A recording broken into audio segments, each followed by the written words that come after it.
Welcome back everyone to GGN. This is part 2 for this news report today for Monday, August 7th, 2013, and I'm Darko. Alright, I'm ready to continue here. I was actually supposed to get these last articles here that I'll be covering into the first video, but I kind of went into depth and rambled on about Syria, but yeah, not really sure if this is all part of the plan as far as what's going on. It seems like it's nobody ever actually beats the system, and and after Assad was declaring victory and all that stuff, and all of a sudden you had basically just, it seemed like everything was just going south for them after he made those declarations. So for whatever it's worth, it's really bad out there, and I think it will lead to some kind of escalation of something. But German arms sales to Persian Gulf states to hit record high this year.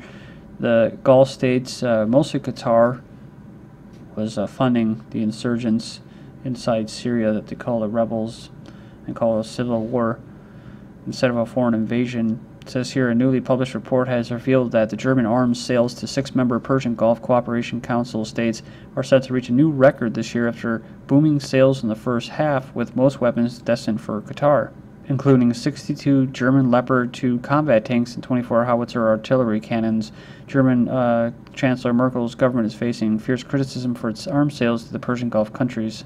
Defense spokesman for the German opposition party recently said that the worst human rights violations are apparently no longer a reason for refusing exporting arms. And lastly, earlier this year, a Stockholm International Peace Research Institute revealed that Germany is the world's third largest arms exporter behind the United States and Russia. Saudi Arabia was the biggest importer of German-made weapons. And the Pentagon wants to sell $2.7 billion in weapons to a country on the verge of collapse. The Pentagon is looking to bolster its military options for Syria's civil war by sending $2.7 billion in weapons to Iraq, despite the country being on the verge of a civil war. The weapons deal would include 681 Stinger missiles, anti-aircraft missiles, and 40 truck-mounted launchers, as well as 3 Hawk anti-aircraft batteries with 216 Hawk missiles, according to Agent France Press. They said it's viewed as a way to bolster a possible no-fly zone in Iraq, though it would also help to cut off Iranian supplies to Syria through Iraq airspace. I love this part right here. One of the main concerns for not arming Syrian militias in the first against Assad is that the same Stinger missiles could fall into the wrong hands. 57 killed, 161 wounded in spite of Iraq bombings. This is as Ramadan is winding down. Baghdad was again targeted in a series of coordinated evening bombings. 57 people killed and 161 were wounded there across Iraq. So it says here, one of the fatalities, a suicide bomber, was discovered to be a Saudi national. U.S. intervention could fuel multiple conflicts in Yemen. So as the U.S. turns its focus on Yemen, the nation is presented as a hotbed for Al-Qaeda. And it says, while the ACAP's home territory, talking about Al-Qaeda in the Arabian Peninsula, Yemen is a nation of myriad instabilities and multiple incipient conflicts that the U.S. intervention could bring America directly into. The attempts to establish an independent Islamic emirate with Al-Qaeda in the Arabian Peninsula ties in Abiyan province and the U.S. focus, but is small among Yemen's problems. So Yemen as a whole is really united, with a central government based in Sana'a mostly controlling the area between there and the coast. Everything else is tribal areas with heavily armed tribal militias have shown themselves capable of standing up to the Yemeni military when the situation requires. It was one of those conflicts that we saw the Yemeni military helicopter shot down, killing 8 earlier today. They say the tribal disputes with the government are almost entirely distinct from the Al-Qaeda conflict. While the Al-Qaeda and the Arabian Peninsula at time takes advantage of such clashes to establish a foothold in certain areas, the notoriously independent tribes aren't likely to happily greet a U.S. intervention. So this is what I've talked about too, secession in Yemen. They have here that 2 distinct secessionist movements are also ongoing on opposite sides of the country. In the north, the Shiites are hoping to carve out independence while being hotly contested by Saudi Arabia and the Yemeni military. Of course, the Yemeni government tries to blame the Iran government, says though the ambition for autonomy is a long-standing issue, kind of like in Mali, right? Meanwhile, the lack of stability in Saleh And now Hadi-ruled Yemen has people thinking South Yemen should reemerge as an independent entity. The Yemeni military is often cracking down on this entirely non-religious secessionist movement, and it says here it will be yet another one that the U.S. could rapidly get sucked into.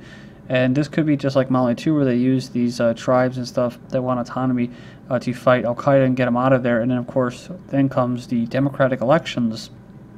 And then those people, those tribes, like the Tuareg rebels, don't get their autonomy.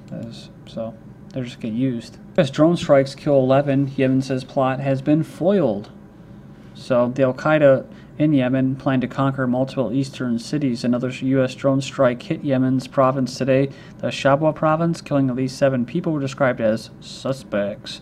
It's the second strike in less than 24 hours, with a hit yesterday killing 4 others, and it was the 5th U.S. drone strike in less than 2 weeks.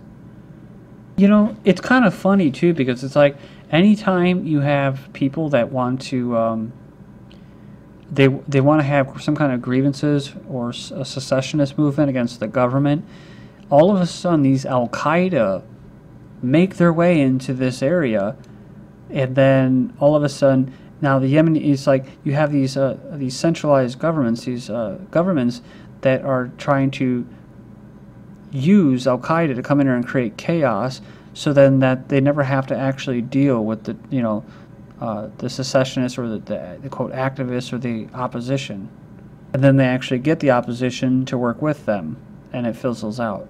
Kind of interesting, because it's kind of from what it seems like what happened in Syria to a certain degree.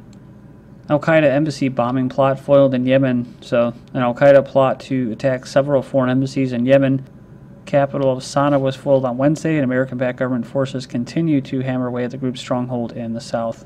They say the embassy plot comes just after, about a month ago, after American, British, Saudi intelligence foiled an Al-Qaeda attempt to blow up commercial airline in the U.S. airspace. The would-be bomber, who actually was a double agent working with U.S. and Saudi intelligence, was a native of the Mideast country and a naturalized British citizen. And I saw this, yesterday come out, and it's just like it gets more ridiculous and more ridiculous, like the underpants bomber. Al-Qaeda may have new ingenious liquid explosives. So a new undetectable generation of liquid explosives may have been developed by a bomb maker affiliated with Al-Qaeda in the Arabian Peninsula. So I guess they could say a new undetectable generation of liquid explosives may have been developed by Lockheed Martin, an affiliation with Al-Qaeda.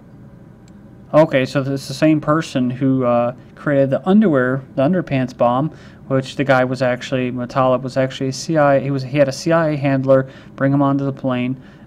He was also an FBI informant, so also he developed a Frankenbomb, which gets surgically implanted the bombers' bodies. So go figure, right? All the stories that we hear coming out of the mainstream media create fear and legitimize the war on terror. So I know that's why they rolled out a lot of the body scanners right after the Christmas Day bomber and stuff.